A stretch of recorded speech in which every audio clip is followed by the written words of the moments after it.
I don't know why I'm telling this story. Maybe I just need to say it out loud. Maybe I need someone, anyone, to hear it and tell me I'm not crazy. Because the worst part wasn't that my wife cheated on me. The worst part was what came after. Let's start at the beginning. Her name is Melissa. My wife, I mean. We met in college. One of those stupidly sweet love stories where the nerdy guy somehow lands the pretty girl. I was an engineering major, buried in textbooks. She was studying psychology and had this effortless way of reading people. I guess that should have been my first warning. We got married young. Built a life. Mortgage, weekend barbecues, a shared Netflix account, the whole package. I thought we were happy. Then, one night, everything changed. It started with something small. That's how these things always start, right? Tiny little cracks before the dam breaks. I was in bed, scrolling through my phone, when Melissa's laptop dinged with a message. She'd left it open on the desk, and normally I wouldn't have given it a second thought. But I glanced at the screen and saw a name I didn't recognize. Jason. The message itself wasn't anything crazy. Just a simple, can't wait to see you again. At first, I told myself it was nothing. Maybe an old friend. Maybe a coworker.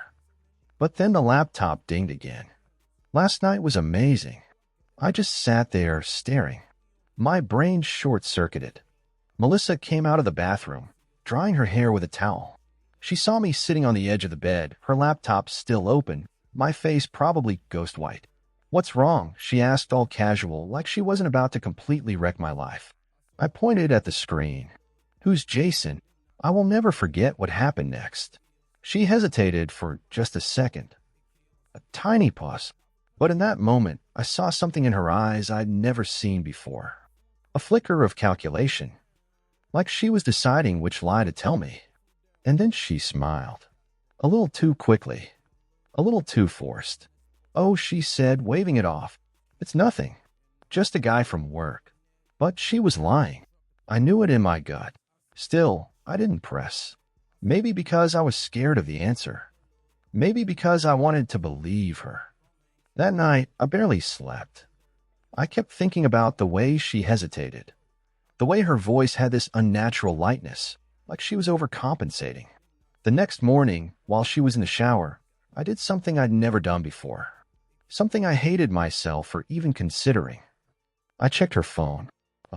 Of course. But her laptop, still open. My hands were shaking as I clicked on the messages. I didn't even have to scroll far. The first thing I saw was a conversation from 2 days ago. "Jason, God, I miss you. When can we have another night like that?" "Melissa, soon. I'll tell him I'm going to book club again."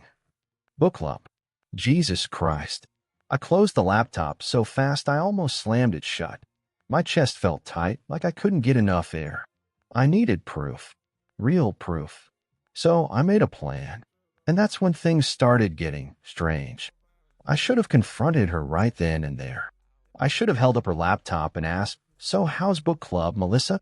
But I didn't. Because something about the whole thing felt off. I don't know how to explain it. It wasn't just the cheating. Don't get me wrong, that was bad enough.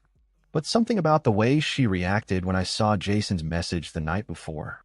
That fake, easy smile. It was like she wasn't surprised. Like she'd expected me to see it. Like she wanted me to. That thought made my skin crawl. So instead of blowing up, I decided to wait. What? Gather proof. And most importantly, set a trap. The setup. That evening, while she was in the kitchen, I played dumb. Pretended everything was fine. But inside, I was on high alert. I waited until she was distracted, then grabbed my phone and texted her. "Hey, I might have to work late tomorrow." Her phone buzzed on the counter. She glanced at the message, then at me. For a split second, I saw something flicker across her face. Something like anticipation. Bingo. She thought she had a free night. A perfect excuse to see Jason. She texted back, "Melissa, that sucks. Hope it's not too late. Love you." Liar. That night, she kissed me goodnight like nothing was wrong. I kissed her back, wondering how many times she'd done the same to me after being with him. I barely slept. The chase. The next evening, I left work late just like I told her I would. Except I never actually went home. I parked 2 blocks away from our house and waited. At 7:15 p.m., right on schedule, the garage door opened. Melissa backed out in her car, dressed a little too nice for book club. I followed her. Not too close, not too far. Just enough to keep her in my sights. She drove across town, past the nice restaurant, past the bars, until she pulled into the parking lot of a cheap motel. I felt something in my chest crack. I already knew. But seeing it with my own eyes, it hit different. She got out of the car, checked her phone, and walked inside. 5 minutes later, another car pulled up. A guy stepped out. Jason. I recognized him immediately from his social media profile. He was younger than me, fitter, probably funnier too. The kind of guy who didn't come home exhausted from work every night. They disappeared inside together. I sat there, gripping the steering wheel so hard my knuckles turned white. I could have stormed in right then. Could have kicked down the damn door, made a scene. But something stopped me. A feeling. Something wasn't right. And then, as I was sitting there, debating what to do next, my phone buzzed. A text from Melissa. I stared at the screen, my heart hammering in my chest. Melissa, hey babe, just got to book club. Shouldn't be too long tonight. Love you. She was still lying. Even now, with her lover just feet away, she was still playing the role of the perfect wife. It was almost eerie. Like she wasn't even worried about being caught. Like she was sure I wouldn't find out. And that's when it hit me. She wasn't just having an affair. She was planning something. I just didn't know what. Yet, I sat in my car outside that cheap motel for what felt like hours, staring at my phone. Melissa had texted me, acting like everything was normal. Like she wasn't in that room with Jason right now. And that's what bothered me the most. She wasn't nervous. Wasn't scared. She was confident. Too confident. Like she knew she wouldn't get caught. Like she knew something I didn't. That's when I realized I wasn't the one hunting her. She was hunting me. The break-in. I left. Drove home, trying to make sense of it all. My hands were gripping the wheel, so tight I could feel my nails digging into my palm. Melissa was up to something, and I needed to figure out what. I got home, went inside, and immediately felt off. It took me a second to realize why. Something was wrong. Something was different. I scanned the living room, the kitchen, the hallway. Everything looked the same, but it felt wrong. And then I noticed it. My office door was unlocked. I always locked my office. Heart pounding, I stepped inside. The chair was slightly pulled out. A drawer half open. Papers shifted around just enough to tell me someone had been here. Melissa. She must have gone through my stuff earlier. But why? I checked my desk, my filing cabinet. Everything was still there. Nothing stolen. Nothing obvious. Then I turned on my computer. And my stomach dropped. My emails had been opened. I clicked through my inbox, scanning for anything unusual. And then I saw it, an email I didn't remember reading, marked as unread. It was from my life insurance company. A confirmation of policy changes. I clicked it open, my fingers ice cold. A new beneficiary had been added. Melissa. She'd updated my policy 2 days ago. I felt the blood drain from my face. She wasn't just cheating on me. She was planning something way worse. The realization. I slammed the laptop shut, my heartbeat pounding in my ears. Melissa had gone through my office, my emails. She'd been making changes to my life insurance behind my back. And the worst part, she wasn't even trying to hide it. It was sloppy, almost too easy to find. And that's when it hit me. This wasn't just about money. She wanted me to find out. She wanted me to know. She was setting me up for something. Something bad. My mind raced. Could she be planning to frame me for something? Push me over the edge until I did something stupid? Or was it worse than that? Was she planning to get rid of me? I thought back to that moment when she saw me reading Jason's message on her laptop. That flicker in her eyes. That quick, fake smile. She hadn't been scared. She hadn't panicked. She'd been testing me, seeing if I would take the bait. A slow, creeping realization settled over me. This wasn't just an affair. This was a setup. and I was running out of time to figure out why.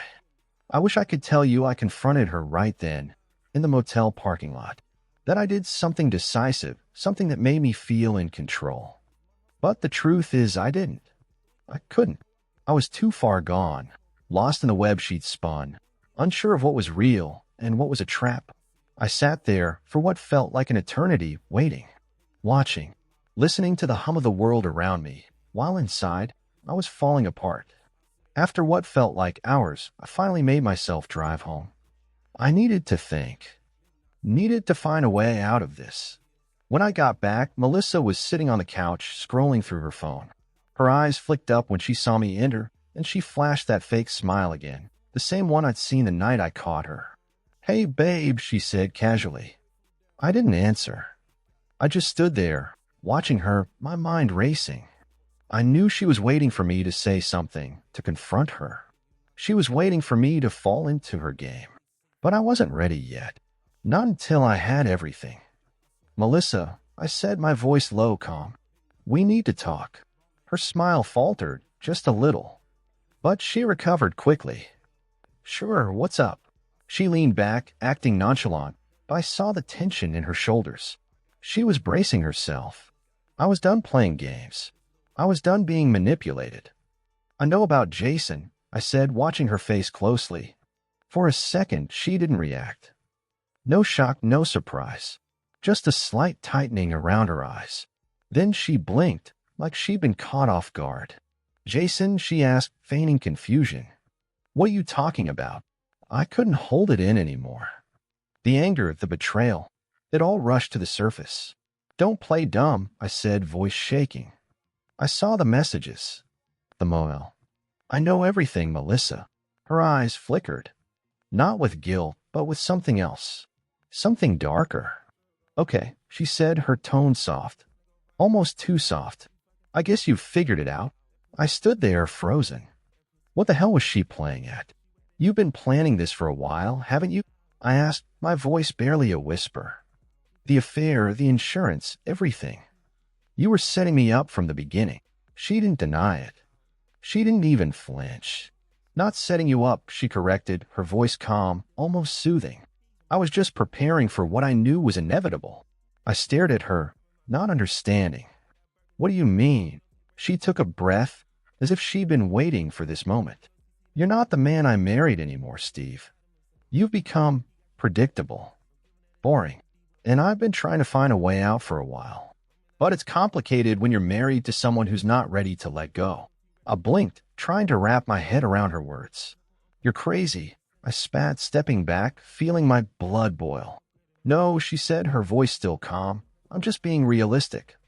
You'd never leave me, would you? So I had to force your hand." It was like the floor dropped out from under me. She wasn't just cheating. She was using me. Using me to set up a perfect exit. I felt a wave of sickness wash over me. "You really thought you could get away with this?" I asked, my voice low and dangerous. "You think I wouldn't find out?" She didn't answer right away. Instead, she just stared at me, her expression unreadable. And then she said something I'll never forget. "You always think you're in control, Steve," she said softly. "But you never were." That's when I understood. She'd been playing me the whole time. Not just with Jason, not just with the affair, but with everything. The life insurance, the messages, the careful manipulation. She hadn't just been cheating on me. She'd been orchestrating the entire thing from the start. The end game. I don't know what happened next. I don't remember the exact words we exchanged. Everything after that moment was a blur. But I do remember one thing. I knew I had to end it. I wasn't going to be her pawn anymore. I wasn't going to let her destroy me. I packed a bag, grabbed my things, and walked out the door. The last thing I saw as I left was Melissa, sitting there on the couch, staring at me with that same cold, calculating look. And that's when I realized she wasn't just cheating on me. She was trying to destroy me. And the worst part, I wasn't even mad. I was just relieved. Because now I finally knew who she really was. And I could finally walk away.